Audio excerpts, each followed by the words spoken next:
Chaque matin, nous renaissons toujours. Ce que nous faisons aujourd'hui, c'est ça qui compte le plus. Mesdames et messieurs, bonjour et bienvenue dans Fort dans Souba de ce jour.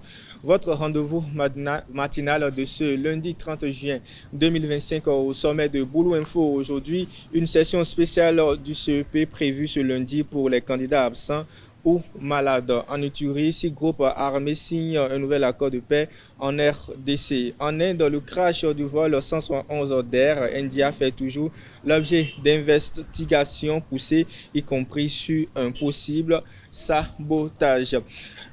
Et les autres rubriques, ça sera avec Mouidine Lawani qui viendra ici pour nous présenter la Minute Sport. Astuce Santé sera avec Sylvie Dedeo qui nous parle aujourd'hui de 10 aliments détox pour une bonne santé. Et puis artiste du jour, Elvik Nubetou. Et on va finir avec le débat. Parlons-en aujourd'hui.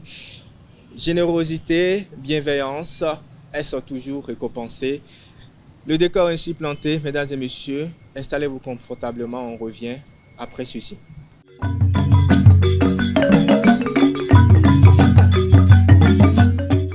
Fort en Souba de ce lundi 30 juin 2025, nous commençons bien évidemment avec Elisabeth Iladia qui est déjà là pour nous donner quelques informations. Bonjour Elisabeth. Bonjour Marcel. Et ce matin? Ça va, merci. Les informations, c'est avec vous dans Boulou Info. C'est exact. Bonjour à toutes et à tous et bienvenue dans Boulou Info. Après la proclamation des résultats du CEP 2025, une nouvelle étape démarre pour les candidats absents pour cause de maladie ou de force majeure. Une session spéciale leur est dédiée dès ce lundi 30 juin afin de leur permettre de composer dans les mêmes conditions que les autres. Les autorités rassurent que toutes les dispositions sont prises pour un bon déroulement des épreuves. La Cour impériale de Niki a fixé la fête du Donkonru au 4 juillet 2025. Célébrée en milieu bâtonnou, cette fête marque le début d'un nouveau cycle rituel distinct de la Gani avec des pratiques comme les libations et le traditionnel jet de feu. Ces rituels, accomplis par les dignitaires et les familles, visent à purifier l'année qui commence et à écarter les mauvais sorts. Alors que des casques non conformes envahissent la circulation, le chargé de l'éducation des statistiques du CNSR Zone Nord alerte sur les risques graves encourus par les motocyclistes. Il appelle à renforcer les contrôles et à mieux sensibiliser le public à l'importance de l'homologation pour sauver des vies. Suivez-le au micro de Mouindine Lawani et Marcel Petit. La moto est le moyen de déplacement le plus dangereux au monde. Et malheureusement, le contexte béninois compte plus de motos pratiquement que de véhicules, sinon de voitures. Et les données statistiques du CNSR viendront vous confirmer que, une fois encore malheureusement, les motos sont plus impliquées dans les accidents de la route en milieu urbain. D'où la nécessité de porter le casque. Et une fois encore, il faut insister. Le casque, c'est un équipement de protection individuelle. Au nombre de la demi-douzaine d'équipements. Pour aller à moto, il y a une manière de s'habiller. C'est ce que nous appelons équipement. Donc, le casque. Le casque est donc un équipement de protection individuelle. Et au Bénin, le décret numéro 72-113 du 27 avril 1972, qui date du président Romanegbe, prescrit le port obligatoire de casque à moto et pour le conducteur, c'est-à-dire le pilote, et pour le passager. Malheureusement, des années durant, ça n'a pas été une réalité, ça n'a vraiment pas été une réalité, mais depuis l'année passée, vous allez constater avec moi qu'avec l'opération de répression de la police, le port de casque aujourd'hui est devenu une réalité, et ceci sur toute l'étendue du territoire. Maintenant, pour en venir à votre question, vous avez constaté que la qualité du casque, la manière dont le casque est porté, ça reste un problème. Et je partage ce constat avec vous, un peu pour dire que une chose est de porter le casque, mais une chose est de porter le casque de qualité. Mais parlant de casque de qualité, d'aucuns vous parlera de casque homologué. C'est vocabulaire qui est approprié, le casque homologué. Et je sais que l'année passée, ça a fait un peu débat. Les consommateurs disent, mais écoutez, le casque, est-ce que les casques sont homologués, est-ce que nous avons les moyens, ainsi de suite. Mais je vais profiter de vos micros pour expliquer que quoi. Nous avons des casques de qualité en circulation. Parce que pour aller à l'homologation, il revient à chaque pays d'instaurer les critères d'homologation. Les critères, bien sûr, aux standards internationaux, aux normes internationales. Mais vous serez d'accord avec moi que le Bénin instaure ces critères d'homologation, le Togo va le faire, le Nigeria, et donc le casque qui est homologué au Bénin peut ne pas être homologué au Togo à côté ou au Nigeria. C'est ce qui amène certainement, mettons, je prends l'Europe par exemple, ces pays-là, ce continent-là, à aller ensemble pour l'homologation par exemple des casques. Aujourd'hui, nous avons la norme européenne, nous avons la norme américaine, nous avons la norme japonaise. Donc, qu'un pays se lève et instaure des critères d'homologation, c'est bien. Mais c'est toujours mieux qu'on aille ensemble parce que ça circule. Et je l'ai dit, j'ai dit le casque de qualité, moi je peux vous le dire, il y a des casques de qualité dans la circulation, comme il y a beaucoup de casques, mais pas de qualité. Les motos que nous importons pour la plupart viennent de l'Asie. La plupart de nos motos, Bajaj, Jenana, tout ce que vous voulez, viennent de l'Asie et viennent avec des casques. Nous avons des frères qui viennent de l'Europe, qui viennent des États-Unis, qui viennent avec des casques. Et donc, pour moi, ce sont des casques de qualité. Mais la nuance, c'est que le casque de qualité de la France, mettons homologué aux normes Union européenne, on vous dira au Bénin que ce n'est pas homologué parce que le Bénin n'a pas encore instauré des critères d'homologation. Un peu pour évacuer ce débat d'homologation. Je préfère parler de casque de qualité. Vous avez bien fait de parler de casque de qualité. Oui, c'est vrai que pour la plupart, les casques ne sont pas de qualité. Je dis pour le grand nombre, les casques ne sont pas de qualité et nous travaillons vraiment à en arriver aux casques de qualité. Nous travaillons à conseiller les gens. À défaut de casques homologués, nous devons quand même chercher à porter quand même des casques qui répondent aux normes. Au-delà de la qualité de l'équipement, le CNSR Zone Nord insiste sur le port correct du casque. Mal positionné ou mal attaché, un casque peut devenir inefficace, voire dangereux. Le CEDES rappelle les bons réflexes à adopter pour garantir une protection maximale. Il est toujours au micro de Mouidine Lawani et Marcel Poti. Nous recommandons et nous conseillons souvent aux usagers de veiller à un certain nombre de critères pour apprécier la qualité du casque. Et donc, comme vous le dites, effectivement, il y a l'écran, il y a la jugulaire, ce que vous appelez la ceinture, et il faut porter des casques pas trop serrés à votre tête et bien attachés. Un bon casque, c'est un casque qui est à votre taille. C'est une question de taille, nous n'avons pas la même morphologie de tête. Donc, avant de prendre le casque chez le vendeur, vous devez veiller à tout ça. Est-ce que la jugulaire est de qualité, est solide? Est-ce que l'écran, vous pouvez tapoter l'écran, la voir, est-ce que ça peut tenir? J'ai un patron à moi qui recommande qu'on prenne le casque et qu'on appuie sur les deux côtés. On fait l'effort d'appuyer pour voir si ça c'est un peu résistant. Donc, c'est des petites techniques pour quand même apprécier un peu la qualité du casque. Et nous allons espérer que les semaines, les jours à venir, que l'État central, mettons l'agence de normalisation, accompagnée du CNSR, pense vraiment à l'homologation. Ça, c'est un souhait. Et un peu comme le Rwanda. Le Rwanda, depuis quelques mois, s'est doté d'un laboratoire de tests des casques. Et notre souhait vivement que ça vienne au Bénin. Ouais, donc, nous allons pas tout de suite sévir les casques. Déjà, les gens sont en train de porter le casque. Progressivement, je crois que nous allons travailler à ce que les gens veillent sur la qualité du casque. Et si vous portez mal le casque, c'est que vous exposez.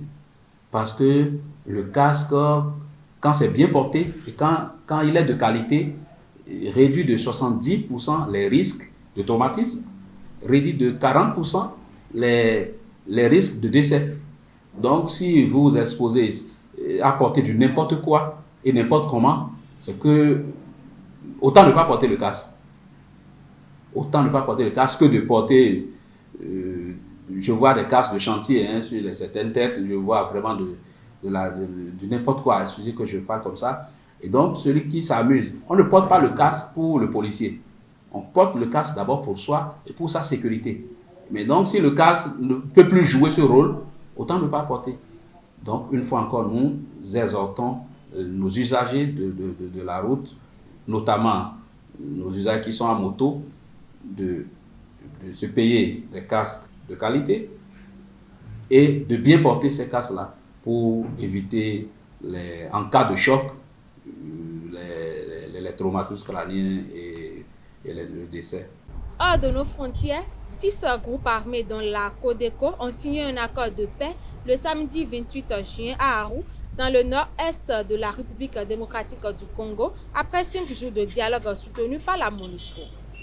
Tous se sont engagés à cesser les violences, à ne plus circuler armés et à intégrer les programmes de démobilisation. Mais sur le terrain, des inquiétudes subsistent quant à l'application réelle de cet accord, faute de perspectives claires et réinsertion pour les ex-combattants. Le ministre indien délégué à l'aviation civile, Muralidhar Moral, a déclaré ce dimanche 29 juin que toutes les hypothèses, y compris celle d'un sabotage, sont envisagées dans l'enquête sur le crash du vol 111 d'Air India. L'accident, survenu le 12 juin au décollage d'Ahmedabad, a fait au moins 279 morts, dont 38 au sol et un seul survivant. Les boîtes noires sont toujours analysées et un rapport est attendu d'ici 3 mois. C'est tout pour Boulou Info de ce matin. Merci de votre attention. Merci Elisabeth Aguiladia pour ces informations enrichissantes. Et on s'installe pour suivre toujours des informations. Et cette fois-ci, ça sera en sport avec Mouhidine Lawani. Et c'est dans la Minute Sport.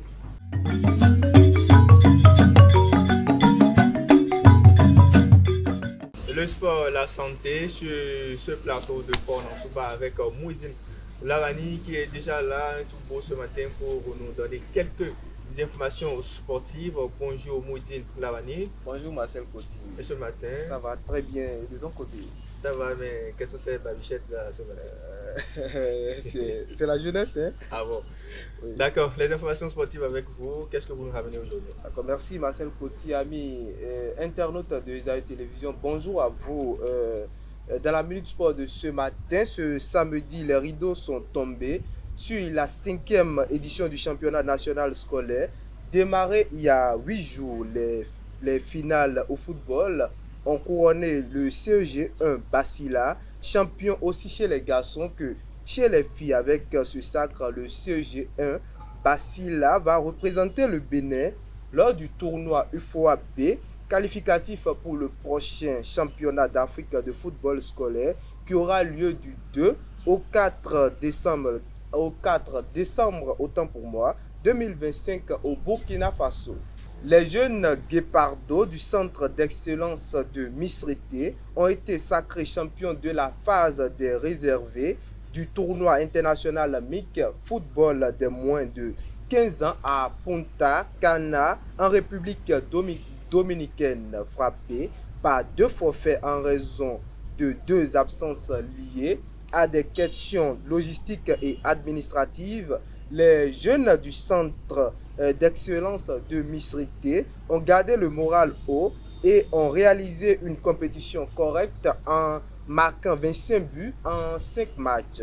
À noter qu'il s'agit de la première sortie à l'international.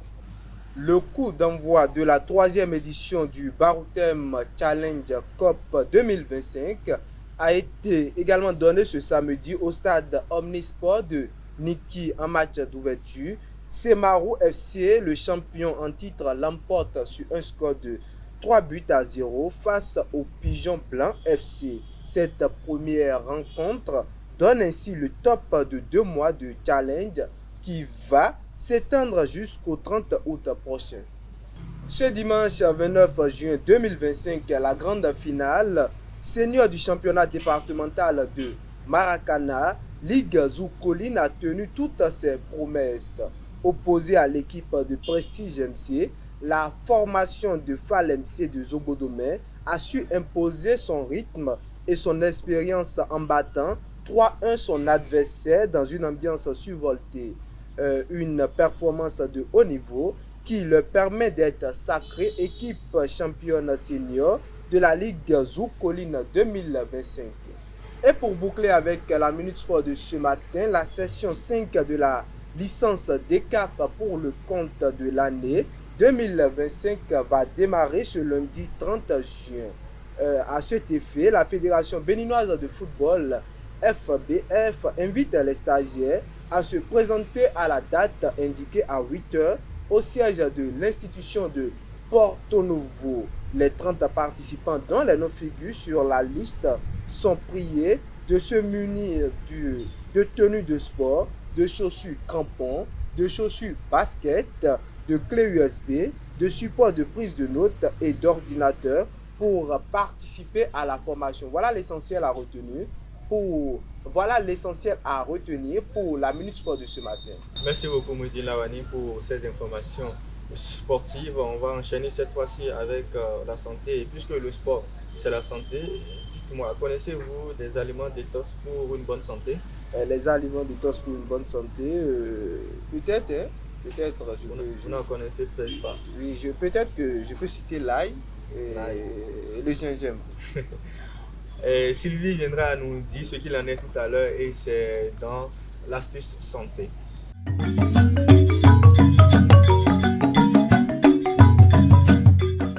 De retour sur ce plateau de Fort Nansouba et Sylvie Dedeo est déjà là pour nous donner l'astuce santé d'aujourd'hui. Elle nous parle de 10 aliments détox pour une bonne santé. Sylvie, bonjour. Marcel, bonjour. Ce matin, Ça va très bien chez vous? je vais très bien également. Tu nous parles aujourd'hui de 10 aliments détox pour une bonne santé. Amis internautes de ESAE Télévision, bonjour à toutes et à tous et bienvenue sur la rubrique Astuces Santé. Aujourd'hui, nous parlerons de 10 aliments détox pour une bonne santé. L'objectif de l'astuce est de stimuler le fonctionnement du foie et des reins, principaux organes responsables de l'élimination des déchets de l'organisme grâce à une alimentation riche en aliments détoxifiants. Définition d'un aliment détoxifiant. Un aliment détoxifiant est un aliment qui facilite l'élimination des toxines en soutenant le travail des organes émonctoires, foie, reins, poumons, intestins et peau. Pourquoi ces aliments sont importants? Ils aident le foie à produire la bile, essentielle pour digérer les graisses. Ils favorisent une bonne digestion et réduisent les inflammations. Ils protègent les cellules hépatiques grâce à leurs antioxydants. Ils drainent et purifient l'organisme naturellement. Liste des 10 aliments détox recommandés. Numéro 1, thé vert, riche en catéchine, antioxydants puissants, effet draineur et brûle graisse. Numéro 2, artichaut, stimule la sécrétion de bile, aide à digérer les graisses. Numéro 3, gingembre, favorise la digestion, réduit les nausées et l'inflammation. Numéro 4, la betterave, protège le foie du stress oxydatif, réduit l'inflammation hépatique. Numéro 5, le citron, stimule les sucres gastriques, facilite la digestion. Numéro 6, l'ail, contient de la lysine et du sélénium, bon pour le foie. Numéro 7, fibres alimentaires, comme les fruits, les légumes, les légumineuses, les céréales complètes, limite le travail du foie en absorbant les graisses. Numéro 8, le curcuma, anti-inflammatoire naturel, stimule la bile, attention au surdosage.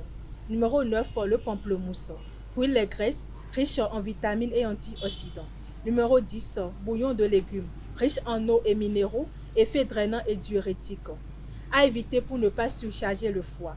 Aliments gras, sucre raffiné, caféine, l'alcool. En conclusion, intégrer régulièrement ces aliments dans vos repas peut prévenir la fatigue hépatique, améliorer votre digestion et renforcer vos fonctions d'élimination. C'est une stratégie simple, naturelle et efficace pour rester en bonne santé. C'est tout pour l'astuce santé de ce matin. Merci de m'avoir suivi. À très bientôt. Merci à toi également Sylvie Dedeo pour ces informations, pour ces astuces santé d'aujourd'hui. On va faire l'effort de les mettre en pratique.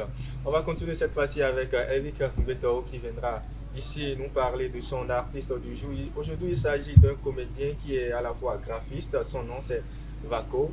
On va le présenter davantage dans l'artiste du jour et ça sera avec Eric Mbetao.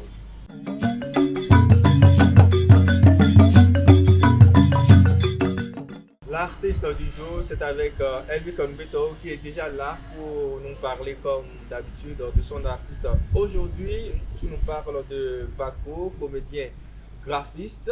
Elvic, bonjour d'abord. Bonjour Marcel Couty. Ce matin, Ça va très vous bien. avez votre l'air côté? très heureux ce matin.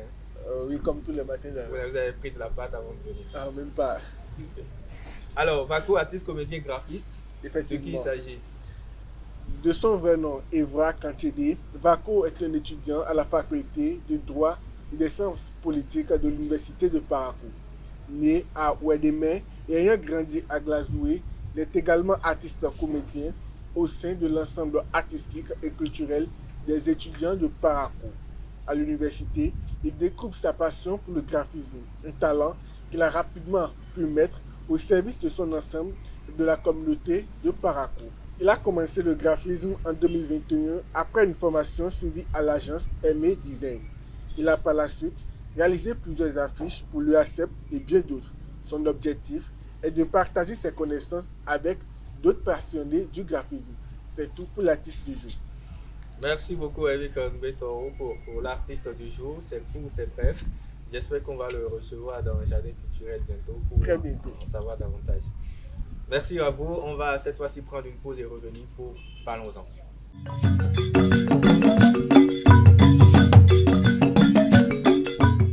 Nous voici dans la dernière ligne droite de notre émission Fort dans Souba avec le panel de discussion ou que dis-je, Parlons-en. Aujourd'hui, la thématique, la générosité et la bienveillance sont-elles toujours récompensées? Pour ou contre, nous avons deux invités aujourd'hui pour nous donner leur avis. Il s'agit de Elvic Ngbeto qui est déjà là et Elisabeth Iladja, toute rayonnante. C'est sûr qu'elle a beaucoup de choses à nous dire aujourd'hui. Alors, très rapidement, je vais vous demander, quand on parle de générosité et de bienveillance, de quoi s'agit-il exactement? Elisabeth. Bon, moi, je dirais que la générosité, c'est. On dit que quelqu'un est généreux quand la personne donne sans vraiment rien attendre en retour, en fait. La personne est là pour les autres, en fait, et leur porte main forte, etc. Et vous, Elvic, c'est quoi une vraie générosité ou une vraie bienveillance? Je pense que le partage avant de définir ça avec Elisabeth ce matin, c'est cette personne qui est généreuse, cette personne qui est généreuse en tant que pouvoir, qui donne sans attendre en retour, cette personne qui est bienveillante avec tout le monde, qui sait que je fais telle chose pour le bien de ma communauté, je fais telle chose pour le bien de ceux qui m'entourent. Maintenant, est-ce que toute bonne générosité ou bonne bienveillance est forcément récompensée? Je pense que quelle que soit la générosité ou la bienveillance, on a toujours une récompense. On a toujours une récompense après. Et on va faire une petite pause à vous et revenir sur Elisabeth. Toujours une récompense pour la bienveillance ou la générosité? Pour moi, je crois que la générosité et la bienveillance ne sont pas toujours récompensées. C'est pas toujours récompensé. Pourquoi? Bon, en réalité, on peut même on voit des gens qui sont vraiment gentils et portent main forte à presque tout le monde. En fait, tout le monde, presque tout le monde même dit que bon, cette personne par exemple, tu ne peux pas avoir besoin de quelque chose et puis aller chez elle et qu'elle refuse de t'aider en fait. C'est-à-dire que tu vas là-bas, tu sais que si cette personne-là a, c'est cette personne-là donne. Mais parfois, c'est cette personne qui donne toujours et parfois dans le besoin. Mais il n'y a personne pour lui porter aussi une main forte en fait. Donc c'est pas tout le temps, c'est pas toujours récompensé. Il y a des cas où cette personne est généreuse et bienveillante ne pas la générosité en retour. On ne leur retourne pas l'ascenseur. Alors, et vous, Elvic Ngbeto, est-ce que vous partagez les mêmes avis? Non, je l'ai dit tout à l'heure, moi je pense que quel que soit le domaine, le cas, les circonstances ou la situation, la bienveillance et la générosité sont toujours récompensées Comment? d'une manière ou d'une autre. Lorsqu'on fait un bien, on ne va pas s'attendre à recevoir les récompenses de suite. Non, il y a des récompenses qui viennent dans 2 jours, dans 3 ans, dans 10 ans, dans 20 ans, dans 30 ans même. Nous sommes dans un monde où on ne sait pas quand est-ce que on va trouver notre propre chemin. On va trouver la voie qui va nous mener à notre réussite. Donc lorsqu'on fait le bien aujourd'hui, on ne va pas se dire que c'est parce que je viens d'aider Elisabeth maintenant, si je descends, je vais trouver quelqu'un qui va m'aider en retour. Je ne vais pas dire que lorsque j'ai donné les 7 francs à Elisabeth maintenant, je vais m'attendre à ce que ce soit Elisabeth me donne 50 francs. Non, c'est des trucs qui viennent. C'est des trucs qui viennent un peu plus tard, au moment où on ne s'y attend pas du tout. au moment où on pense ne plus à ça, au moment où tu te dis qu'il n'y a plus d'espoir, il n'y a plus rien, mais tu es là, tu as toujours la foi. Là, je m'en vais poser cette question-là. Est-ce que parce qu'on est généreux et on ne reçoit rien en retour, il faut toujours continuer et pas l'être, même si à chaque fois, toi, tu ne reçois jamais rien en retour, mais c'est toujours toi qui donnes. Bon, si par exemple, maintenant, quelqu'un est pas financièrement trop stable, mais bon, de la classe Moyenne? moyenne, par exemple, et que cette personne-là se dit que bon, et comme j'ai un peu, je dois aider les pauvres parce que peut-être que bon, on dit que la nature rend toujours le bien qu'on fait ou le mal qu'on fait aussi. Et que cette personne-là est toujours là pour aider les pauvres à chaque occasion. C'est-à-dire que cette personne n'a vraiment plus rien. Il faut penser que vous êtes sûr que cette personne-là aura quelqu'un qui va l'aider en retour. Parce qu'en réalité, on se dit que bon, je ne veux pas être je veux pas être dur de cœur. Et puis je veux aider, je veux venir en aide à d'autres personnes. Donc je suis là pour eux. Mais on n'est pas sûr que quand on sera dans la ministre, ceux qu'on aide, il y aura quelqu'un pour nous retourner. Et l'attention en fait, donc rien n'est sûr en fait. Donc c'est pourquoi je dis que la générosité et la bienfaisance ne sont pas toujours pour compenser en fait. Excusez-moi, je vais vous poser une question, Isabelle. Est-ce que vous croyez au karma? Pardon? Le karma. Est-ce qu'on parle du karma? Est-ce qu'on parle du karma? Vous croyez en cela? Oui. Le karma, ce qu'on ne sait pas, c'est que le karma ne fonctionne pas simplement dans le sens où on pense que le karma fait simplement du mal. Le karma ne fonctionne pas simplement parce que tu fais du mal, ça revient en mal. Non, le karma fonctionne dans le sens inverse aussi. Parce que tu fais le bien, quel qu'en soit la roue qui tourne, quel qu'en soit le chemin que ça fait, ça devient toujours un bien. Le bien semé et donne toujours le bien en retour. En retour, c'est pas. Alors, je suis en train de voir que Elvic, vous êtes plus dans l'aspect spirituel et pas forcément du matériel, du bien qui revient là tout de suite. Je ne vais pas parler forcément du spirituel, mais ce que je dis, c'est que lorsqu'on fait quelque chose de bien, lorsqu'on pose une bonne action, on n'a pas s'attendre à recevoir le retour sur lui. En fait, c'est récompensé, Elisabeth. C'est récompensé, c'est vous ne savez pas. Mais peut-être que vous n'êtes pas encore tombé sur de bonnes personnes. Peut-être, mais je vous le dis. C'est pas parce que vous faites le bien aujourd'hui, vous avez fait le bien hier, que vous allez vous attendre à recevoir le bien sur en le fait, Elvic, après. prenons l'exemple d'un docteur, par exemple, qui sauve des vies chaque jour, soit d'un militaire qui est tout le temps sur le front pour protéger le pays, en fait. Parfois, ces gens-là meurent dans un accident banal, en fait. Donc, est-ce que vous allez vous dire qu'ils ont fait du mal? Je ne sais pas trop. Est-ce qu'ils ont fait du mal à quelqu'un, des trucs comme ça? Et un docteur qui sauve des vies chaque jour que Dieu fait, et un militaire qui est peut-être presque tout le temps sur le front et à la frontière du pays en train de protéger le pays. Quand on prend, excusez-moi, quand on prend ce cas par exemple, est-ce qu'on ne peut pas dire que la récompense, elle est divine? Parce que ce n'est pas forcément sur terre qu'on reçoit les récompenses. N'est-ce pas? Je ne sais pas trop, mais je ne veux pas rentrer dans ce débat de divine et spirituel. Non, moi, je sais pas, il y a rien qui garantit vraiment qu'il y a une vie après. Ah, vous ne croyez pas à un paradis? Non, c'est pas comme si, c'est pas que je ne crois pas au paradis. Sauf que bon, il y a rien qui garantit ça en fait. Mais ce que vous ne savez pas, c'est que vous êtes croyant? Si, je suis croyante. Ils ont prêté serment pour sauver des vies, ils ont prêté serment. Et en voulant sauver des vies, on peut perdre aussi des vies. Et en perdant, c'est vrai qu'en voulant sauver des vies, on perd la sienne. Mais il y a des récompenses qui nous viennent, pas forcément vers vous. Mais vers vos parents, vers les enfants. Non, pas vous, Isabelle. Non, mais il ne s'agit pas de vous.